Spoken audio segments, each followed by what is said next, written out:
I don't wanna brag, but Jay stay swagged up, feet to the fitted, everything tagged up. They laughing cause I'm bagged up, happy that I'm not there. You had a couple hammers, but your name doesn't rock it. What is going on, guys? Kilo back Thursday. We're going to show you a league game today. I'm the Washington Redskins. My opponent is the St. Louis Rams. And this is from the VGstrategy.com league. It's a sim league. I think you guys seen the game that I put up previous where I got blown out by DPL 79. That was week 1. This game is week 2. And obviously we want to get a win. You know, we can't go 2 weeks in a row getting losses. That's just not productive to having a good season. And we don't want to do that. I'm a little late putting this video up today, guys, and I apologize. My son had a 2-hour delay for school this morning. Kind of threw my whole day off. You know, I'm kind of accustomed to planning starting my day 9:30 when I get back from dropping him off at school. Today it was more like 11:30, kind of screw everything up. But it's coming up. You know, we're doing the video. It's being uploaded. So I guess that's a step in the right direction, right? As you can see from the beginning of this game, there was a ton of missed opportunity on defense, except for that one. That was a very nice pick. I'm not sure if it was user or CPU. I think it was CPU, but either way, it was an amazing play. Aside from that, you know, you've seen a whole bunch of drops. There's another one. I mean, a bunch of drop picks early on in this game. Neither one of us were playing very well. And, you know, my whole team's cold from that ass kicking I took in week 1. So, I mean, pretty much everybody's got little snowflakes next to their name. No one's really looking like an all-star by any means. Basically, the only person on my team that's not cold is Big Al, Alfred Morris. He's not cold at all, and that's kind of good because that's who, you know, I kind of want my focus on my offense to be. Right there, I completely overran that with the user. That was horrible by me. He gets down. Now we have to play some, you know, goal line defense or inside the 10 defense, which I personally think I do pretty well. You know, as long as, you know, we're in a league where it's, you know, not, you can't run fag D, you know, because fag D, I mean, everybody has good fag D inside the 10. But in a league where you can't run fag D, I think I have pretty good inside the 10 defense. So we ended up holding them to the field goal. That's outstanding because we didn't want to get down, you know, too much here early after the horrible pick that we threw on the first drive. And then we come right back with Big Al. Big Al's busting runs. I mean, this is what he does. He does this for a living. Big Al's an absolute monster. I'm really happy with him the way he's turned out. I mean, you know, I've never really played with the Redskins, I guess, before this league. I think I ran like 1 ranked game or 2 ranked games with him. And maybe like a couple mess around games with friends just to, you know, kind of get a feel for them. But the Redskins weren't a team I've been using at all this year. So I was actually surprised when I used him, like how incredibly good Alfred Morris is. He just breaks almost all the tackles you can imagine a running back breaking. Right there we got Fred Davis with the big-time drop, making us settle for 3 instead of getting the touchdown like we should have. But what can you do? He had a snowflake next to his name. So, you know, he's going to drop those. That's kind of how it works. Right here, my opponent goes to the draw. He runs a good amount of draws. I mean, I wouldn't say they were excessive, but he definitely runs a good amount of draws, and on several of them, he gets me.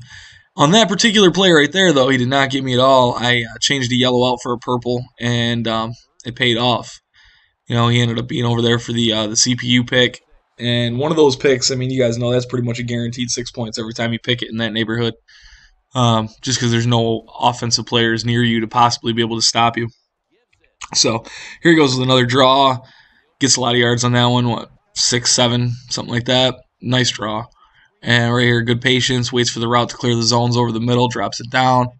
I mean, he's trying to put work in here before the half, and I can definitely understand that. Right here, he hits the corner over top of the man coverage. And, you know, he's trying to get in there. And that's awesome. Right there, he hits the seam. No one over there. Touchdown. So, I mean, that was an outstanding drive by him. He did leave me a little too much time, in my opinion, though. It's kind of too much time to really give somebody. I mean, if you give somebody a minute, they're most likely going to score. And in some fashion. You know, I mean, right here you can see we got the touchdown, thankfully, and not the field goal. But usually you're going to give up at least those 3 points if you leave somebody a minute. Right there, I tried to click on and hold my ball hog button, but my ball hog button's broken. And you know, nobody would ball hog for me as usual, but thankfully they ended up dropping it. But then we just give up the big run on a draw anyway. You know, what did he get? 12 yards there, and he throws underneath to his tight end, and that's the end of the half. So going into the second half, Basically, I just want to separate a little bit more because one possession, I mean, that's not really anything. You can't really be happy about that. That's not it's not going to solidify where you're at. And then I'm not even really sure what happened on that play right there. I read one thing, and then the safeties rotated completely different to what I was thinking they were going to. And he picks off the ball. One of the things this guy was doing on D that was really confusing the hell out of me was I don't even think he knew what defense he was in. Like he would just audible like back and forth between defenses pre-snap and try to time it so that he was audibling into a different defense when I snapped the ball.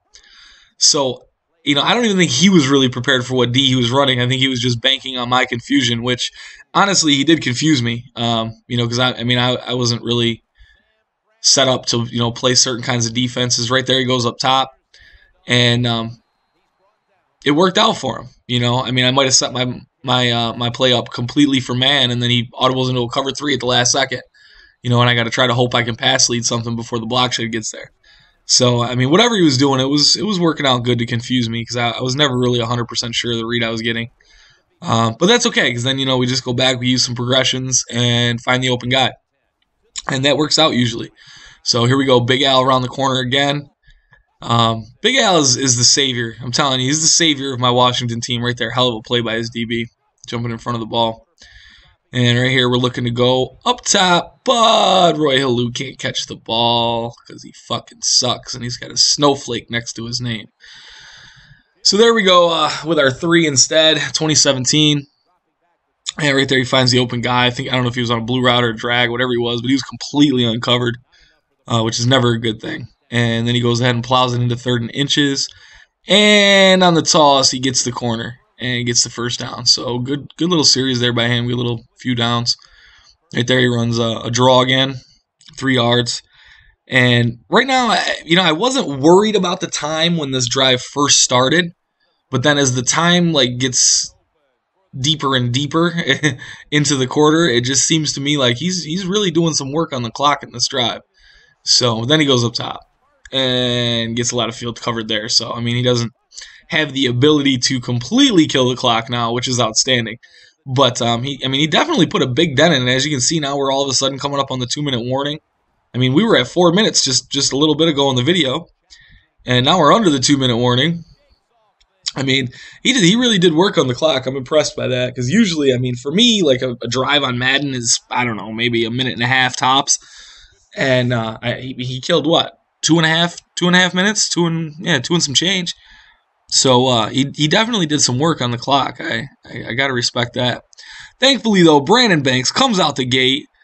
I was going to release him, too. I knew there was a reason I didn't. All right, and then we do the dickhead thing and we slide down. Because you know what? I can't take a second loss. Then I realized I was too close to the end zone, so I took a delay of game penalty. And he didn't accept it. So he did the smart thing back. And it only takes us 2 runs to get in the end zone. So we really didn't kill the clock like we were hoping with that move.